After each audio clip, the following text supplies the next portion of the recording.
What's up, everybody? I am super excited for another live guest. I am here today with Jeff Dudan from On the Homefront. He is a total badass. What are you going to say? I mean, he is. He might have one of the top entrepreneurship posts, top 40 on Apple.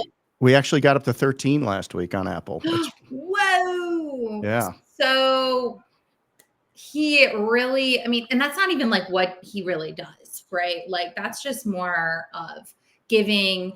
I'm going to let Jeff talk about his story because it will be better than me doing it.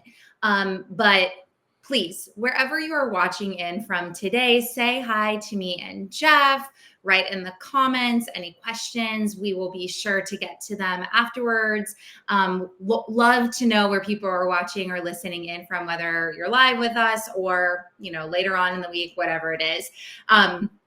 So with that, Jeff, thank you for being here. I would love for you to talk a little bit about how you got to a point where you have a top podcast, a ginormous company, franchising, you're an investor. You're involved in so many things. You have such a dynamic story.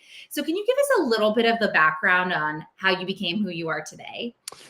Absolutely, Rachel. Thank you for having me on. Very excited. I've been looking forward to this, and everybody out there on LinkedIn, just super excited to be here today and look forward to hearing from all of you. So I guess at the core of it, I'm a coach, I'm a business builder, I'm a father, I'm a husband.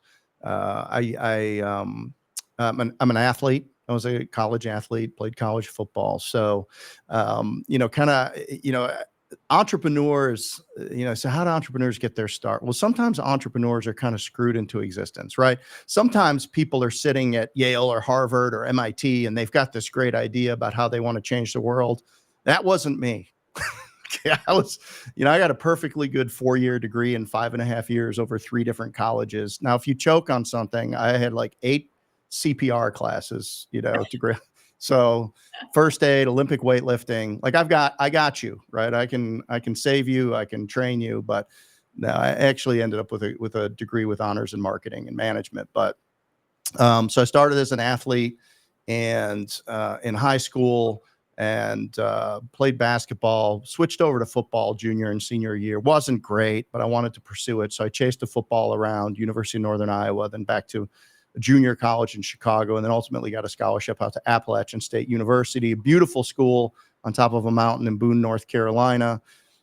Wanted to stay there. So I had worked the trades growing up in Chicago, like all of them, painting and moving and construction and concrete work and all of that. So I started the business while I was in college, got all the contracts to paint student housing apartments, did really well. So I continued that when I graduated, and then went down and cut my teeth in the insurance restoration and disaster response business in South Florida in 1992, following Hurricane Andrew.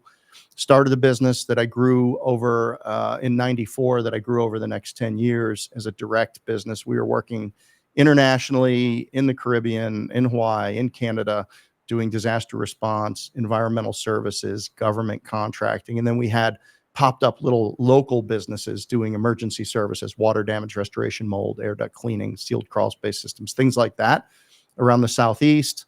And ultimately had this moment after Hurricane Katrina where I was driving back in the middle of the night and I was missing my son's first football season. I had 3 small kids at the time. And I just decided to kind of risk it all and sell all of my company locations under a franchise model and pursue franchising. So in 2006, 7, and 8, that's what we did. I sold Orlando, Greenville, Spartanburg, Columbia, South Carolina, Charlotte, North Carolina under a franchise model, and committed to that. And then in 2009, launched to the marketplace. And 9 years later, I sold the business with 240 locations in 37 states. So really a long career in building a franchise business, building one company for 24 years and 11 months. And then today, you make your money from concentration, you protect it from diversification. So now I'm invested in a variety of things with family offices, whether many are correlated to franchising, some are not. Some are just, good opportunities in emerging markets or good solid businesses that, Warren Buffett would invest in. But really, 3 years ago, got back into franchising and created a concept called HomeFront Brands that me and my family operate along with a great team of executives. We're one of the fastest growing franchise platforms in North America. It's property services, which is a very durable market. 100 million more people in this country. There's going to be no shortage of property services that need to be done: fences and kitchens and temporary walls and house wall, all of roofing and all of these things. It's going to be something that if we wanted to build something that was very durable, and that if families wanted to get into a business and do something meaningful that they could put their shoulder to and really work on and grow something, that there wouldn't be obsolescence. I like to say that you'll never find a HomeFront Brands nestled comfortably between a Blockbuster and a Curves. There's going to be no shortage of it. As a matter of fact, demand is increasing for these services. They have margin profiles that are attractive. They have durability that's attractive. Really, these, like many industries, are becoming more and more franchised because of the benefits of franchising and creating leverage in technology and learning management and marketing and customer acquisitions and systems and brand and all of those things. It's a really multi-tenant shared service model that fits home services exceptionally well, and franchise systems continue to win in these areas. As you can see, Jeff's been doing this a bit of time. He knows what he's doing. Before we, talk about why franchising is cool, and there's a lot of opportunity, especially for people that maybe don't have this like ginormous idea. They're not this innovative, brand new entrepreneur that just has something that, they know that they need to do. Many of us don't have that idea, but, business ownership, trying something new, getting out of the corporate hamster wheel sort of thing is something that many people think about as they get later in their career. So for you,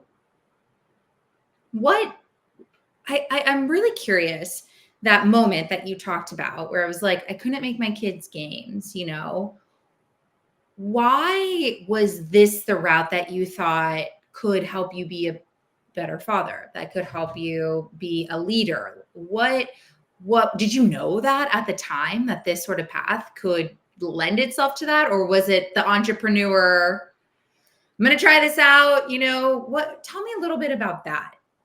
Hey, sometimes in life we run to things, and other times in life we run away from things, and things that we just won't tolerate. And I've learned I've threw that business away 4 times in favor of a different business model. And I've really learned that, you face inflection points in your life, and inflection points generally have 3 things involved in it. Number 1 is people that you're responsible for, people that you care about, people that you want to do something with, or sometimes people that you want to get away from. But there's nothing happens in a vacuum. And the second thing is that there's a risk of loss. You generally have to give something up to get something. And the third thing is an adventure or an opportunity that's bigger or better than what you're doing right now. So when you look across when you find yourself in these inflection points, and you look across these things, many people ignore the tug on their shoulder to go do something. And because we get into the comfort of it, and we get into that. But that was where I was at with it. I wouldn't tolerate not being home. We were doing jobs, lots of work in California, lots of work in the Caribbean.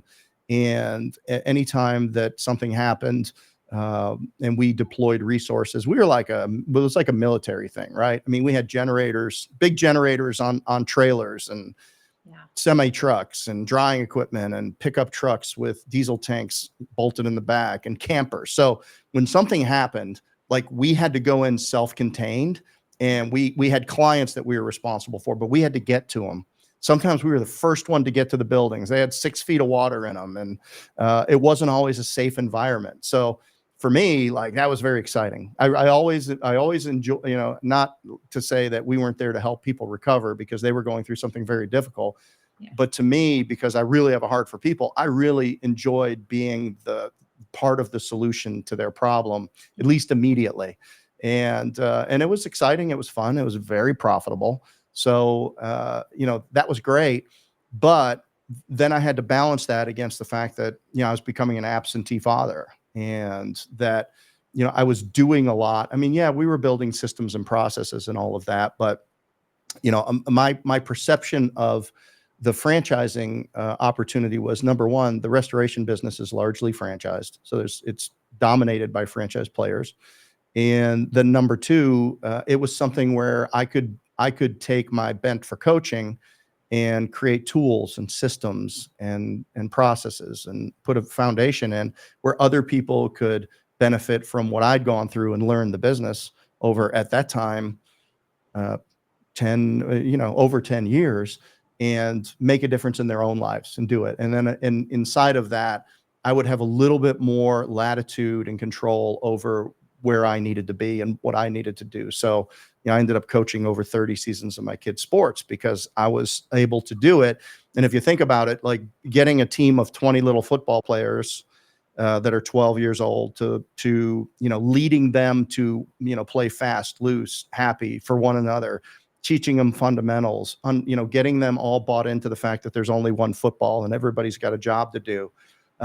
Understanding that when you step across the line onto a field, that you've already made that decision and you can't recontract, right? You've got to do what you've got to do. All of that stuff translate to a brand new business owner that invested significantly and materially inside of one of our brands and is sitting here in front of me in the first day of training, and they have to go out and build that same team. And it's got to be high performing, and their leadership lid needs to grow, because, every business has $1 per person. And when you look at it, like your ability to get people to work for you, to work with you, to get clients to be loyal to you and to commit to you, other stakeholders, subcontractors, suppliers, your job is to create this team of all of these different people that want to see you win, and that when you win, they win. So that's the game, right? The game is, I mean, if you can build a company that 200 people are working with you, then you're going to have a big business. If you can only build a company where 3 people are going to work with you and give a crap, then your business is going to be smaller. It's just math. So much of business is just like, that's the science of business. Yeah. But then the art of business is the leadership piece of it. And that's one of the areas that I particularly enjoy working in. I love how you bring the sports into, because there are so many parallels in running a team.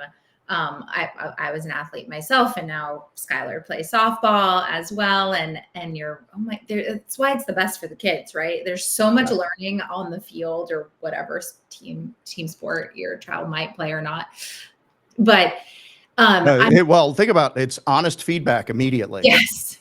I mean, like, you lost. Yeah. You failed, or you won, or, this happened, but like, it's a safe place for people to get hard, critical, immediate, honest feedback and take a little bit of pain and grow up a little bit. It's really important that we don't protect our young people from the lessons that sport can teach them. Yeah. We can do a whole combo on that, Jeff.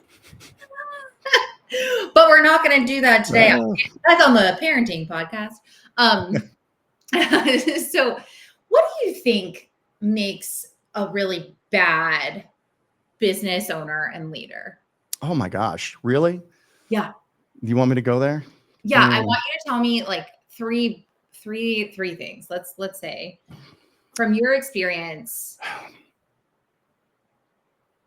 So, I mean, I think these are very basic, but number one, in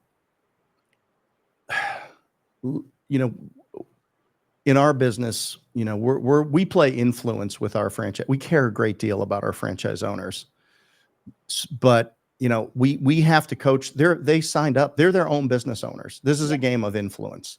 They have to decide what they ultimately do, and they're ultimately accountable for what goes on inside of their businesses. For us, in that partnership with our franchisees, we look for franchisees that resolve conflicts in a healthy manner. Number one, because like if you're fighting with everybody right off the bat, then the problem's probably you. So you're talking about neighboring franchisees, you're talking about vendors, you're talking about people at the home office, you're talking about customers, right? So there's one of the things, a leading indicator of a challenge for a business owner is like how many conflicts are there sparks and fire everywhere? Is it just a dumpster fire of conversation? Because at the end of the day, some people get paid commission, some people get paid by the hour, but leaders get paid by the conversation. And Ooh, the that's good. there you go. Tweet that. X Exit. What? X that. We're gonna LinkedIn post that, okay, Jeff? Oh, sorry, LinkedIn. No, LinkedIn that. We don't. I don't even know that there is another platform, but look, and that is, it's your ability to, communicate with people in such a way that there's alignment and that people understand what winning is like. And then the other one is, the everyday leadership things, like can a business owner bring energy to the business? Do they truly live their values? Do they understand the importance of a North Star in terms of speaking a bold and powerful future into existence? Not one time, but 1,000 times. So people really understand, like, what are we building and why does it even matter? And how do we understand if we're making progress? And is there organizational clarity around like who does what and why it matters and why it works? So, a leader that can create this, this very autonomous, high performing team, but it's within a structure of data and KPIs and accountability. It's very nuanced for people to do. Some people do it naturally and some people do it very adeptly. But in void of that is, so what would be the opposite of that would be a abusive, non-collaborative, non-communicative micromanager. Yeah. Right. Somebody wrapped up inside of themselves makes a very small package. So, I don't care, go download everything by John Maxwell and raise your leadership lid, because if you're going into a business, then your ability to lead. Now, if you're building a business like we built at HomeFront Brands, like we started 5 brands at the same time. Yeah. That's a lot. But we knew we needed to go out and get a C-suite that had the experience to be able to do that. And we needed to hire quality presidents for each brand that had built a national brand before. So my management of those people is going to be different than somebody managing, say, a call center representative or, somebody that's at a different place in the organization. So the level of leadership needs to be appropriate for the people that you're leading. And, I can't usurp their authority in things. I have to hold them accountable, and I have to go deep enough if there's a problem that I help them understand it. I was talking with an executive a couple of months ago, and this person said one of the greatest things to me. I said, how do you know if your leadership is working? And this person said to me, I know that my organization is right, that the moment that something goes wrong, they bring it to me so that I can actually help them with it. And if you think about that, there's organizations where people hide things because they know it's not going well, but they don't want to be the one that why would you hide it? Well, maybe it was my screw up or oversight. Maybe I just don't care. Maybe it looks like extra work, right? Yeah. I'd rather somebody else find it so that I'm not touching the problem. But those are all the types of things that I have a hard time speaking in terms of what makes a bad business owner. I think resolving conflict, creating that clarity, and understanding like what the business is about, and then really the willingness to be the face of that business. Like you really like even with social media and with LinkedIn Live and all of the things that we're doing here, there's still, most deals don't really get done until somebody meets somebody face to face a lot of times. And I know Zoom is one thing, but, bad business owners in our parlance of people that need to show up in their community and be big and know everybody that's going to possibly refer them work. And, your reputation is your relationship with people you haven't met yet. So you got to go out and meet all the people that matter in your community. Like, they got to get out from behind the desk. So if somebody sits behind the computer and wants to 100% computer this thing, man, it's very difficult for us to fully develop their business. There's areas of the business that are not going to develop. And I would suggest that some of those are the most important areas of the business. Like, the number one every business has people that refer them work, especially when you're in the home services business like we are. Yeah. And if you don't know the top 3 people personally that are, the companies that do 20, 50 or $100 million, and they refer out what you do, if you don't have a relationship with those owners and then work your way down from there, then you're missing. Somebody else is getting that work. And referred work is the highest average dollar ticket. It's the highest margin. It's the highest closing percentage, because if I go to get my knees replaced, and I get a referral from a doctor friend of mine, I'm not going anywhere else. Yeah. Yeah. I don't care like what anybody else has to say. Like, they said, this is the best person.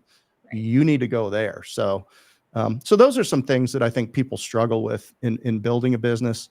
There's extremes to it, right? There's the, micromanagement, check a box, go back and report to me back when this is done, and everything gets done. But the manager is a limiter, because, they're the end all be all to everything. And then on the other end of the scale is like Richard Branson, which, he has 400 businesses. And he says, well, I look at a business and I create a vision for it as it fits into, our Virgin group. I go out and I hire the best people from other companies in the industry, and then I give them all the money they need, and then I leave. That's basically, that's what so I think there's this balance between like just funding it and hiring not everybody can hire the best people in the industry and fund it. And then also like doing everything yourself. So along that continuum of autonomy and management and accountability, you have to, as you grow your business, you've got to slide that kind of. Every business starts in a scrum, but businesses really scale when you get out of the way. Yeah. Ooh, I mean, you're hitting so many great points, and I'm curious, when you think about, it's just making me think a lot about becoming a business owner, Jeff. Product placement. No, but you're making, a lot of what you're talking about, but business ownership is whether you decide to, snap in, I partnered with Josh, you decide with a franchise, go something completely that already is established in an industry maybe that you're interested in.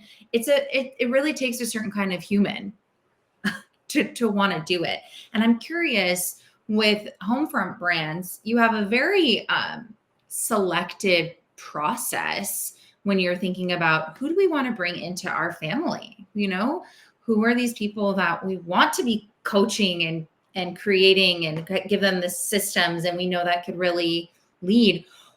What do you think makes a great franchise executive, and how your process, what makes them stand out? It's not an exact science. Franchisors have tried to do surveys and personality profiles and all of this stuff. It's a combination of a variety of things. I mean, you want people that resolve conflicts in a healthy manner, but we also want people that challenge things. We want aggressive people. We want to have critical conversations, because, I mean, many of the great things that happen in franchise systems come right from the franchisees. I mean, the fish fillet sandwich from McDonald's was a good Catholic guy in Chicago, where people just didn't eat meat on Friday, and every McDonald's was tanking. And except for one, so they drive out there because it's a Chicago-based company, and he's doing fish sandwiches. It's like, well, that's not approved. And he's like, well, I'm selling a lot of them. And next thing you know, we got those 1,500 calorie bombs, that we've enjoyed so much. Now we get to use the statins, which is great. But so now I've distracted myself. But so it's it helps if people are extroverted, meaning they have a sales capability, because they're going to sell stakeholders, employees, and stuff on the opportunity. So if they're too introverted, then they're probably, that's going to probably be a limiter for them. Yeah. Obviously, we need them to be capitalized. The first thing that undercapitalized people do is pull back on marketing, and you just can't do it. So we have to make sure that people are capitalized enough to continue to spend money on marketing. Then now we're kind of getting into the intangibles. And I had a couple of guys come in that we turned down in my previous business for years and years and years, not years, a year. It just didn't seem right. And then they stayed in the process, and we finally awarded them. And those guys were the rookie of the year next year. So it's very difficult to judge somebody's heart. It's very difficult to see what kind of a citizen they're going to be. People that get into the system and then they follow the plan as best they can, they give their feedback, and they say, you guys really need to get the ball. You need to do better here. And we're a fast growing business. So we have holes, we have gaps. We fill them as quick as we can. Right.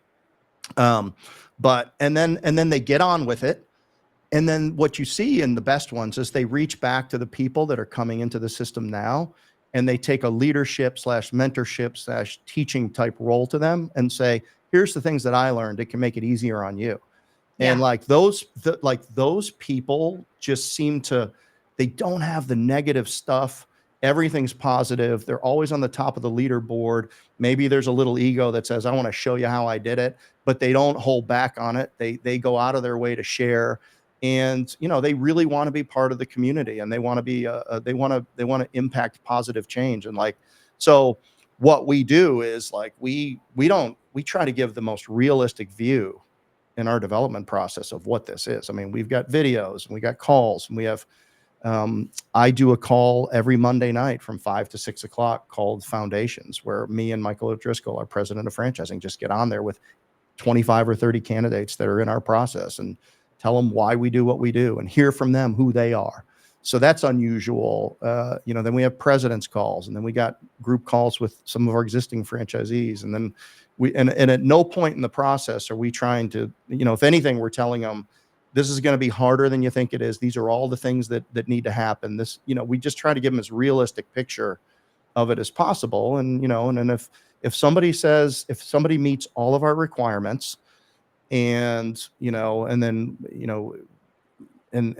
they follow the process, then who are we to tell somebody that they can't do this? Yeah. At some point you can't play God, right? It's just like, hey, everything.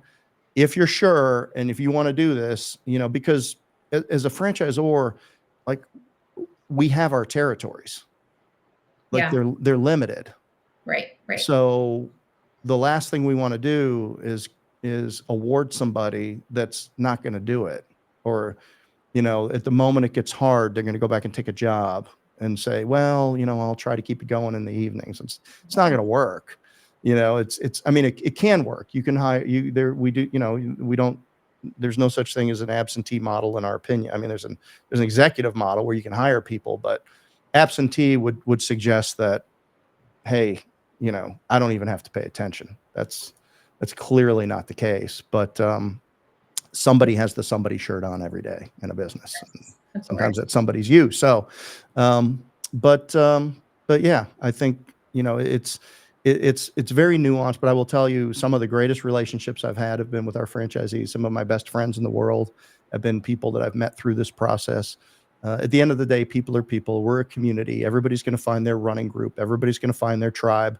And, so there's freedom within a framework to solve whatever problem it is you want to solve, whether that's kids in college education, or put something for retirement, or, you've been downsized 3 times and I just want something that I can make a living at and not get fired.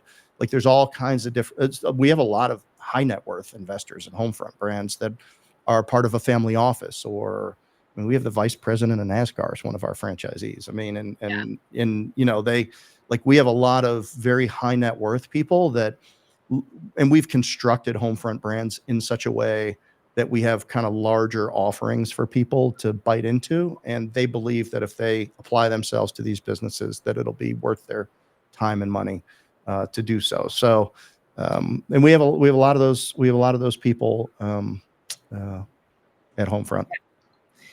I love what you guys are doing. I love that there's a different kind of path for people that are that have money to invest, that are maybe a little bit seasoned in their career, looking for a way to get into business ownership and have, you know, want a framework and systems and things and a team in place. It's really an amazing opportunity. If you're listening or watching and you think that you might be one of those people, please reach out to Jeff here on LinkedIn, or you can go to their website, whatever the case may be. Listen to his podcast, On the Homefront with Jeff Dudan. You can like and subscribe. You can get it Apple, Spotify, or on YouTube, anywhere you get your podcasts. So yes, he has amazing guests. And so, you know, Jeff, this has just been really insightful on, I think, on what it takes to be a great leader and what does it look like to be a business owner. And then what are some paths for business ownership that are maybe different than what you think. And so I really appreciate that. I know that those watching and listening will as well. So thank you for being here today. Please make sure you follow Jeff, reach out to him, tell him what you thought, listen to the podcast. And I just want to say thanks for hanging out with me today. Thank you, Rachel. This has been so much fun. Thank you for having me. Yes. All right, everyone. I will see you next month for another amazing guest, and have a good month.